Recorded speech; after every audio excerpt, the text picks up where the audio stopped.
Roma, octubre de 1950. En un edificio discreto cerca de la Plaza de San Pedro, un grupo de sacerdotes y laicos se reúne en una sala sobria, sin ornamentación especial. No hay atuendos ceremoniales ni protocolo litúrgico. La reunión tiene un carácter administrativo, casi técnico. Se están definiendo los primeros reglamentos internos de gobierno de una institución que acaba de recibir aprobación pontificia como instituto secular. Los participantes tienen ante sí documentos canónicos, borradores de estatutos y correspondencia con la Santa Sede. La mayoría son jóvenes. Varios son abogados o profesores universitarios. La conversación es en latín e italiano. Se debaten cuestiones precisas: la composición de los consejos, la duración de los mandatos, los mecanismos de elección, las atribuciones de las autoridades regionales. No hay debate teológico abstracto en esta sala. Lo que se diseña es un sistema de gobierno que deberá operar simultáneamente en varios continentes, armonizando la unidad doctrinal con la diversidad cultural, la autoridad centralizada con la iniciativa local. Este momento representa el inicio de una construcción institucional que marcará las siguientes décadas del Opus Dei y que generará debates internos y externos sobre la naturaleza de su organización. Si este tipo de análisis institucional te interesa, este canal examina con rigor y sin prejuicios los mecanismos reales de funcionamiento de organizaciones religiosas. Suscríbete para acceder a más contenido documental de esta naturaleza. La pregunta que guía este episodio es concreta: ¿cómo funcionaba realmente el sistema de gobierno del Opus Dei entre 1950 y 1975? No se trata de evaluar si ese sistema era bueno o malo, ni de juzgar sus resultados pastorales. Se trata de comprender su mecánica: quién tomaba las decisiones, mediante qué procedimientos, con qué controles, bajo qué marco jurídico. La pregunta es relevante porque durante este periodo el Opus Dei creció desde unos pocos miles de miembros en España, Italia y Portugal, hasta convertirse en una organización presente en 5 continentes, con decenas de miles de integrantes. Ese crecimiento requirió desarrollar estructuras de gobierno capaces de mantener coherencia doctrinal y operativa a través de fronteras culturales, lingüísticas y jurídicas muy diferentes. El contexto jurídico de partida es fundamental para entender todo lo que sigue. En 1947, el Opus Dei había recibido la aprobación como Instituto Secular de Derecho Pontificio. Esta figura canónica era relativamente nueva en la Iglesia Católica. Los institutos seculares habían sido formalmente reconocidos por Pío XII en 1947 mediante la Constitución Apostólica Provida Mater Ecclesia. Se trataba de una categoría intermedia entre las órdenes religiosas tradicionales y las asociaciones de fieles. Los miembros de un instituto secular no emitían votos públicos, no usaban hábito religioso, no vivían necesariamente en comunidad, pero asumían compromisos de celibato, obediencia y pobreza mediante vínculos privados con la institución. Esta configuración jurídica ofrecía ventajas y límites. La ventaja principal era la compatibilidad con la vida profesional ordinaria en el mundo. El límite era la ambigüedad de ciertos aspectos del gobierno interno que el derecho canónico de la época no había desarrollado completamente para esta nueva figura. Los estatutos aprobados en 1950 definían una estructura bicéfala. Por un lado, existía el gobierno central, radicado en Roma, presidido por el presidente general. Por otro, existían gobiernos regionales, establecidos en cada país o región geográfica, donde la institución tenía presencia significativa. Esta dualidad no era accidental ni improvisada. Respondía a una concepción específica. Las decisiones doctrinales, jurídicas y de orientación general debían tomarse centralmente para garantizar unidad. Las decisiones operativas, formativas y de adaptación cultural debían tomarse regionalmente para garantizar eficacia. El desafío consistía en definir con precisión dónde terminaba un ámbito y empezaba el otro. El presidente general era elegido por un Congreso General que se reunía cada 8 años. Este Congreso congregaba a representantes de todas las regiones. El procedimiento electoral era indirecto. Cada región enviaba delegados elegidos por los miembros de esa región. El presidente general tenía competencias amplias pero no ilimitadas. Podía nombrar directores regionales, aprobar iniciativas corporativas de alcance internacional, interpretar los estatutos en casos de duda, representar a la institución ante la Santa Sede. No podía, sin embargo, modificar los estatutos sin aprobación pontificia, ni tomar decisiones que contravinieran el derecho canónico, ni actuar sin consultar a su consejo asesor en cuestiones de importancia. Estas limitaciones no eran meras formalidades. Los documentos del Archivo General muestran casos en que propuestas del presidente general fueron modificadas o rechazadas por su consejo. El Consejo General, también con sede en Roma, estaba compuesto por varios miembros electos y algunos nombrados. Su función era asesora, pero también deliberativa en ciertos casos definidos por los estatutos. Las actas de las reuniones del Consejo General entre 1950 y 1975 revelan un patrón. Se discutían principalmente cuestiones de expansión geográfica, aprobación de iniciativas educativas, resolución de conflictos entre regiones, interpretación de normas, disciplinares. El tono de las discusiones era técnico. Se debatían costos, viabilidad jurídica, compatibilidad con legislaciones locales, riesgos reputacionales. No hay evidencia en estas actas de debates teológicos profundos ni de discusiones sobre la naturaleza espiritual del Opus Dei. Esos temas ya estaban definidos en textos fundacionales y no eran materia de gobierno ordinario. Los directores regionales eran la pieza clave del sistema. Nombrados por el presidente general después de 1900, consultar con los consejos locales. Estos directores tenían autonomía considerable dentro de su jurisdicción. Podían admitir candidatos, abrir centros, iniciar obras corporativas, gestionar finanzas regionales, organizar programas de formación. Sin embargo, ciertas decisiones requerían autorización de Roma. La compra de propiedades significativas, el inicio de proyectos educativos de gran escala, la admisión de candidatos con situaciones canónicas complejas, cambios en la estructura interna de NTT, la región. Esta distribución de competencias generaba tensiones previsibles. Los directores regionales a menudo percibían las exigencias de Roma como lentas, burocráticas, desconectadas de las realidades locales. El gobierno central a menudo percibía las iniciativas regionales como improvisadas, arriesgadas, potencialmente desviadas de la línea institucional. La comunicación entre Roma y las regiones funcionaba principalmente mediante correspondencia escrita y visitas periódicas. Antes de la era de las comunicaciones instantáneas, una consulta de Madrid a Roma podía tardar semanas en resolverse. Esto obligaba a los directores regionales a tomar decisiones operativas sin esperar respuesta. Los criterios para discernir qué podía decidirse localmente y qué requería consulta romana no siempre eran claros. Los manuales internos de gobierno intentaban codificar estos criterios, pero la realidad presentaba casos no contemplados. La solución práctica fue desarrollar una cultura de consulta. Ante la duda, consultar.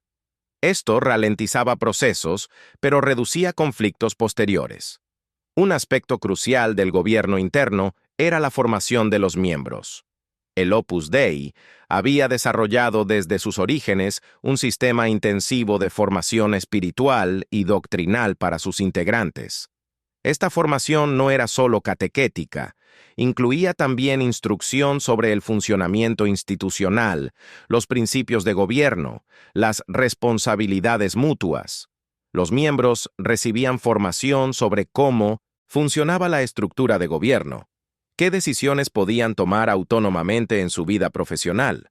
¿Cuáles requerían consulta con sus directores? ¿Cómo se procesaban las dudas doctrinales o morales? Este sistema formativo tenía una función de gobierno indirecta pero potente. Internalizaba en los miembros los criterios institucionales, reduciendo la necesidad de supervisión externa constante. La cuestión del celibato y su gestión institucional era central en el gobierno interno. Todos los denosep, miembros numerarios y agregados, asumían el compromiso del celibato apostólico. Este compromiso no era un voto público como en las órdenes religiosas, sino un vínculo privado con la institución. La gestión de este compromiso requería mecanismos de acompañamiento y supervisión. Los miembros tenían un director espiritual asignado con quien mantenían conversaciones periódicas sobre su vida interior. Estas conversaciones incluían el tema del celibato, pero también otros aspectos de la vida espiritual y profesional. El director espiritual no era un confesor sacramental, aunque en algunos casos ambos roles coincidían en la misma persona. La distinción era importante. La confesión sacramental era absolutamente confidencial y no podía influir en decisiones de gobierno. La dirección espiritual, aunque también regida por confidencialidad estricta, podía generar recomendaciones que afectaban la asignación de responsabilidades dentro de la institución. La gestión financiera del Opus Dei durante este periodo era descentralizada en la operación, pero centralizada en la supervisión. Cada región tenía su propio sistema financiero, adaptado a las legislaciones locales. Los centros y obras corporativas generaban ingresos mediante actividades profesionales, donaciones, cuotas de miembros y, en algunos casos, subsidios estatales para proyectos educativos. Estos ingresos se administraban localmente. Sin embargo, las cuentas regionales debían auditarse anualmente y enviarse a Roma. El gobierno central no gestionaba directamente las finanzas regionales, pero ejercía supervisión para detectar irregularidades o dificultades económicas graves. No existe evidencia de un sistema de transferencias financieras significativas desde regiones ricas a regiones pobres durante este período. Cada región debía ser financieramente autosuficiente o buscar donaciones externas. Los mecanismos de admisión de nuevos miembros combinaban decisión local con supervisión central. Un candidato expresaba su deseo de unirse al Opus Dei a un director local. Este director evaluaba la idoneidad del candidato según criterios definidos en documentos internos: madurez espiritual, estabilidad psicológica, capacidad de vivir el celibato, formación intelectual suficiente, ausencia de impedimentos canónicos. Si el director local consideraba al candidato apto, la solicitud se enviaba al director regional, quien podía aprobarla o rechazarla. En casos especiales, sobre todo candidatos con situaciones canónicas complejas, la decisión final correspondía a Roma. Este sistema intentaba garantizar estándares uniformes a nivel global, pero generaba problemas. Los criterios de evaluación no siempre eran objetivos. La madurez espiritual o la capacidad para el celibato eran juicios subjetivos que podían variar según el director evaluador. La cuestión de la salida de miembros era compleja y generaba tensiones. Los miembros podían solicitar la dispensa de sus compromisos con la institución. El procedimiento era formal. El interesado debía presentar una solicitud escrita al director regional, explicando sus razones. El director regional debía evaluar si las razones eran serias y, en caso afirmativo, enviar la solicitud a Roma. El presidente general tenía la autoridad para conceder o denegar la dispensa. En la práctica, la mayoría de las solicitudes eran concedidas, aunque no siempre de forma inmediata. El proceso podía tardar meses. Durante ese tiempo, el solicitante seguía vinculado a la institución y debía mantener sus compromisos. Esta demora generaba frustración en quienes deseaban salir. Los documentos del archivo no permiten determinar si estas demoras eran resultado de burocracia, de un intento de disuadir al solicitante o de ambos factores. Un aspecto notable del gobierno interno era la gestión de conflictos entre miembros. Las normas internas establecían que los conflictos personales debían resolverse mediante diálogo directo entre las partes, con mediación de un superior si era necesario. Los conflictos doctrinales o disciplinares debían canalizarse hacia arriba en la jerarquía hasta encontrar una autoridad competente para resolverlos. En la práctica, muchos conflictos quedaban sin resolver formalmente. Las personas simplemente se adaptaban o, en casos extremos, abandonaban la institución. No existía un sistema de recursos o apelaciones comparable al de otras instituciones eclesiásticas. Una decisión del director regional podía apelarse ante el gobierno central, pero no había instancias intermedias ni procedimientos detallados para estas apelaciones. La relación con la jerarquía eclesiástica local era delicada. El Opus Dei, como instituto secular de derecho pontificio, dependía directamente de la Santa Sede y no de los obispos locales. Esto generaba situaciones ambiguas. Los obispos diocesanos no tenían autoridad directa sobre el Opus Dei, pero sí sobre las actividades pastorales en sus diócesis. Si el Opus Dei iniciaba una obra educativa o apostólica en una diócesis, necesitaba la aprobación del obispo local para aspectos específicos de esa obra. Esta doble dependencia, romana y local, requería habilidad diplomática. Los directores regionales debían mantener buenas relaciones con los obispos locales sin comprometer la autonomía institucional. En algunos casos, esto funcionaba bien. En otros, generaba conflictos abiertos. Los archivos diocesanos de varios países contienen correspondencia de obispos expresando preocupación o molestia por actividades del Opus Dei en sus territorios. El papel de José María Escrivá en el gobierno durante este periodo fue central pero no omnipresente. Como fundador y presidente general, Escrivá tenía autoridad moral y jurídica suprema dentro de la institución. Sin embargo, la documentación sugiere que delegaba considerablemente en sus colaboradores cercanos. Las decisiones operativas diarias eran tomadas por el Consejo General y los directores regionales. Escrivá intervenía directamente en cuestiones de principio, en decisiones estratégicas mayores, en resolución de conflictos graves. Su estilo de gobierno, según testimonios de quienes trabajaron con él, combinaba firmeza en principios con flexibilidad en métodos. Insistía en la unidad doctrinal, pero aceptaba diversidad en la implementación práctica. La expansión geográfica del Opus Dei durante este período requirió adaptar el sistema de gobierno a contextos muy diversos. Abrir una región en Kenia no era lo mismo que abrir una en Alemania. Las diferencias culturales, jurídicas, económicas y religiosas eran enormes.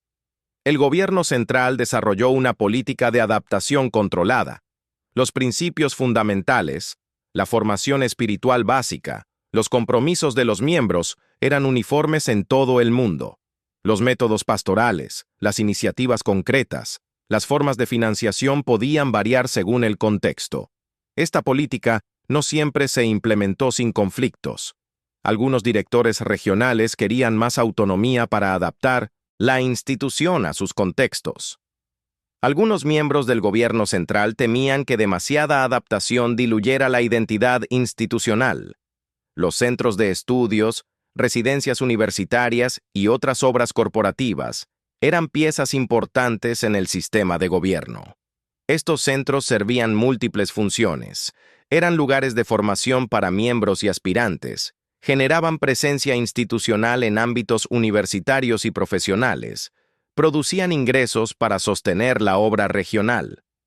La gestión de estos centros requería coordinación entre el gobierno de la institución y los responsables directos de cada centro. Los directores de centros tenían autonomía operativa considerable, pero debían rendir cuentas al director regional. Las decisiones sobre admisión de residentes, contratación de personal, programación de actividades formativas eran locales.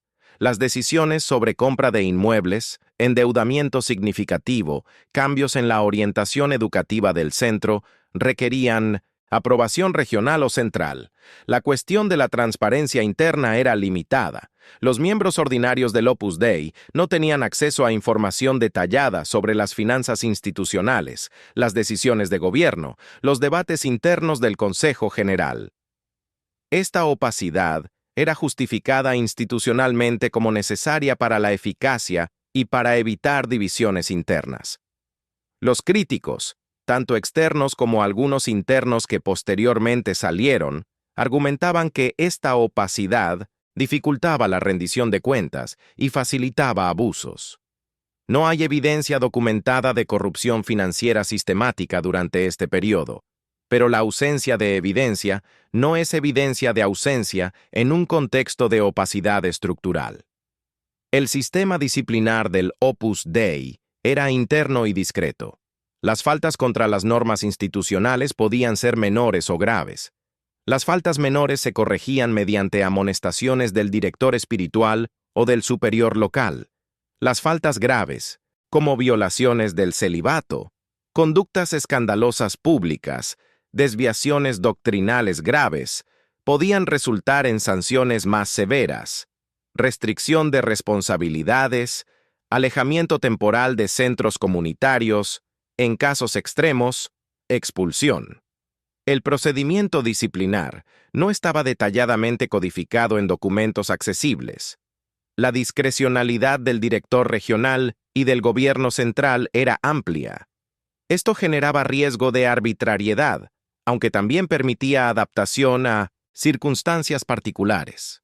La formación de los directores era un aspecto crucial del sistema. No cualquier miembro podía convertirse en director. Se requería experiencia prolongada en la institución, formación teológica y canónica específica, dotes de gobierno comprobadas. Los candidatos a directores regionales pasaban generalmente por un periodo en Roma, trabajando en el gobierno central o en instituciones educativas centrales de la prelatura. Este periodo servía como formación y como evaluación. Los futuros directores aprendían los procedimientos, internalizaban la cultura institucional, establecían relaciones personales con el gobierno central. Este sistema generaba cohesión, pero también homogeneidad, quizás excesiva. Los directores tendían a parecerse en estilo y mentalidad, lo cual facilitaba la coordinación, pero podía limitar la creatividad y la adaptación cultural. Las visitas canónicas del presidente general o de miembros del Consejo General a las regiones eran mecanismos importantes de gobierno. Estas visitas servían varios propósitos: verificar el cumplimiento de las normas, evaluar la situación de los centros y obras, detectar problemas antes de que se agravaran, animar a los miembros locales. Las visitas seguían un protocolo establecido. El visitador se reunía con el director regional y su consejo, visitaba los principales centros, hablaba individualmente con miembros clave, revisaba documentación financiera y formativa. Al final, producía un informe escrito que se enviaba a Roma. Algunos de estos informes se conservan en el Archivo General. Muestran un patrón: identificación de problemas concretos, recomendaciones específicas, plazos para implementarlas. El seguimiento de estas recomendaciones era variable. Algunas se implementaban rápidamente, otras quedaban archivadas. El periodo 1950-1975 fue de crecimiento acelerado. Esto generó tensiones en el sistema de gobierno. Los mecanismos diseñados para unos miles de miembros en pocos países debían ahora gestionar decenas de miles de miembros en docenas de países. El Congreso General de 1956 introdujo modificaciones en los estatutos para afrontar esta nueva escala. Se crearon niveles intermedios de gobierno, se especificaron mejor las competencias, se establecieron procedimientos más formales para la comunicación entre Roma y las regiones. Sin embargo, estas modificaciones fueron incrementales. No hubo una reforma estructural profunda. El sistema se fue adaptando por acumulación de precedentes más que por planificación sistemática. La cuestión de las mujeres en el gobierno institucional merece atención específica. El Opus Dei tenía desde sus orígenes una rama femenina, con sus propios centros, actividades y gobierno. Las mujeres numerarias y agregadas asumían los mismos compromisos que los hombres, incluido el celibato. Sin embargo, el gobierno general de la institución era exclusivamente masculino. Existía un consejo asesor femenino, pero sus funciones eran consultivas, no deliberativas. Las directoras regionales femeninas tenían menos autonomía que sus homólogos masculinos. Decisiones que un director regional masculino podía tomar localmente requerían, en el caso de las directoras regionales femeninas, autorización de Roma. Esta asimetría no era justificada teológicamente en documentos internos accesibles, era presentada como natural y tradicional. Críticos posteriores señalarían esta asimetría como evidencia de machismo estructural. Defensores argumentarían que reflejaba una complementariedad de roles según la antropología cristiana. El sistema de gobierno mostraba eficacia en ciertos aspectos. La expansión geográfica fue rápida y, en general, sostenible. Los nuevos centros y regiones se establecían de forma ordenada, siguiendo protocolos probados. La formación de los miembros mantenía niveles de calidad razonablemente uniformes. Los conflictos doctrinales graves eran raros, lo cual sugiere que los mecanismos de formación y supervisión doctrinal funcionaban. Sin embargo, el sistema también mostraba debilidades. La centralización excesiva de ciertas decisiones generaba lentitud e ineficiencia. La opacidad informativa dificultaba la corrección de errores. La falta de mecanismos formales de participación de los miembros ordinarios en las decisiones institucionales podía generar alienación o pasividad. Un caso que ilustra las tensiones del sistema fue la expansión en América Latina durante los años 60. La región experimentaba transformaciones políticas y sociales profundas.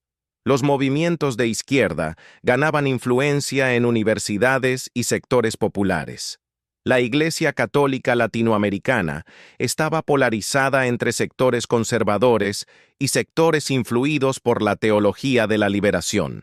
El Opus Dei se posicionaba claramente en el campo conservador, enfatizando la santificación del trabajo profesional ordinario y rechazando el activismo político revolucionario. Esta opción generaba consecuencias para el gobierno institucional.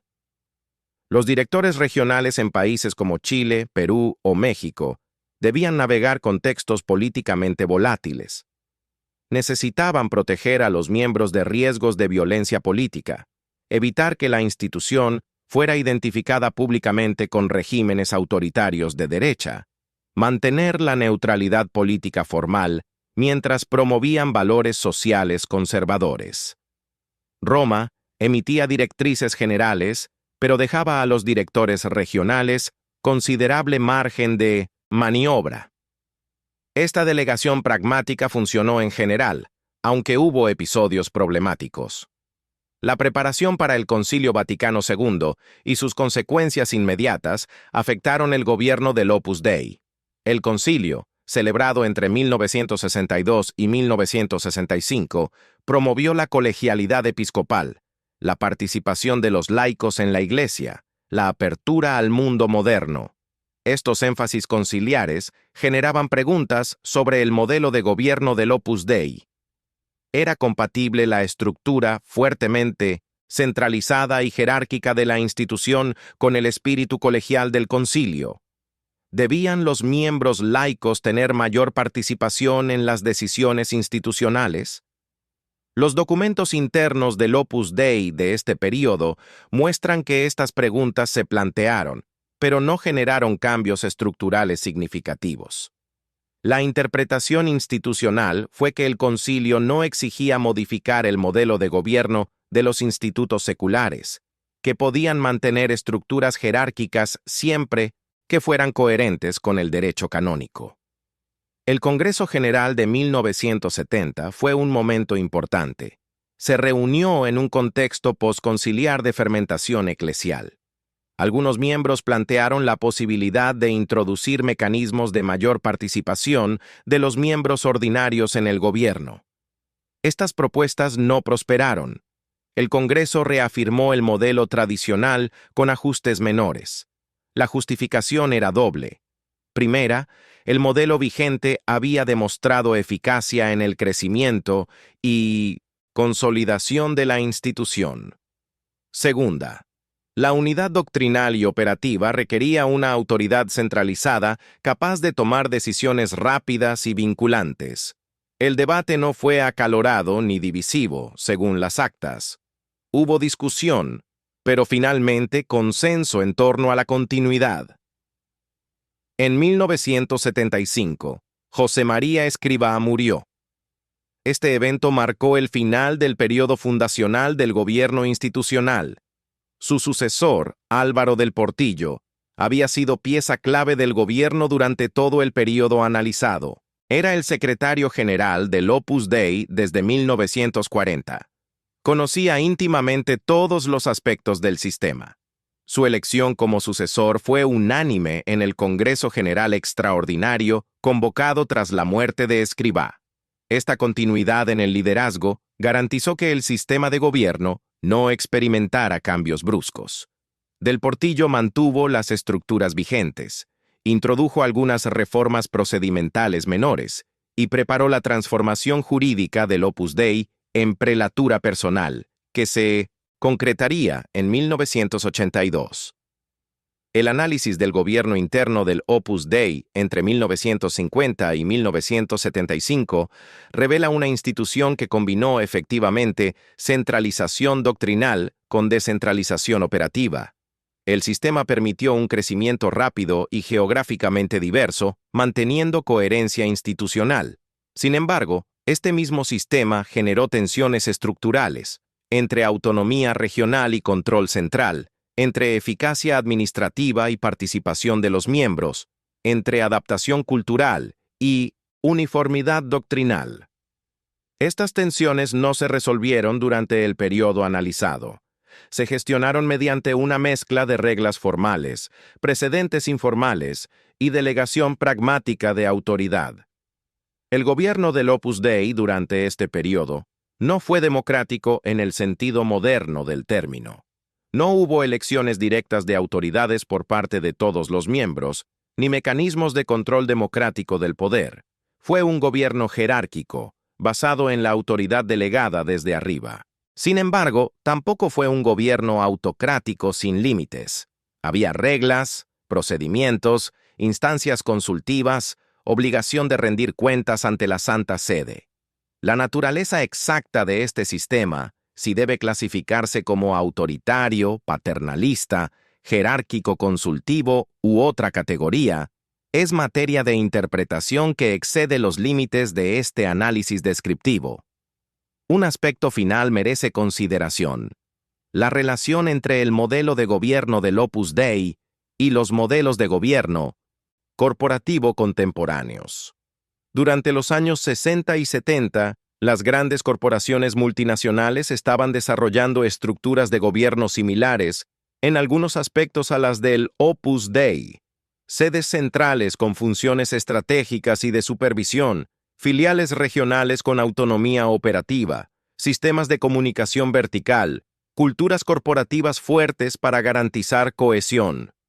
Varios miembros prominentes del Opus Dei ocupaban posiciones directivas en empresas o eran profesores de gestión empresarial. Es razonable suponer que hubo influencia mutua entre los modelos de gobierno corporativo y el modelo de gobierno institucional del Opus Dei, aunque la dirección y la magnitud de esta influencia no pueden determinarse con precisión a partir de la documentación disponible. El sistema de gobierno del Opus Dei entre 1950 y 1975 fue producto de múltiples factores: la visión del fundador, las exigencias del derecho canónico, las necesidades prácticas de una organización, en 1900 expansión, las culturas organizativas de la época. No fue un sistema estático. Evolucionó mediante ajustes incrementales, respondiendo a problemas concretos más que a planes maestros. Al final del periodo, el sistema había demostrado capacidad de gestionar una organización global compleja.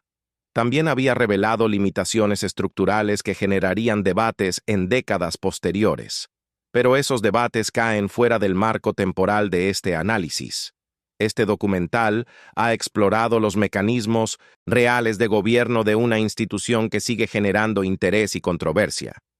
Si el análisis riguroso de sistemas organizativos en contextos religiosos te resulta valioso, activa la campana de notificaciones para recibir nuevos episodios. ¿Qué aspectos del gobierno institucional religioso te parecen más importantes para comprender su funcionamiento efectivo? Comparte tu reflexión en los comentarios.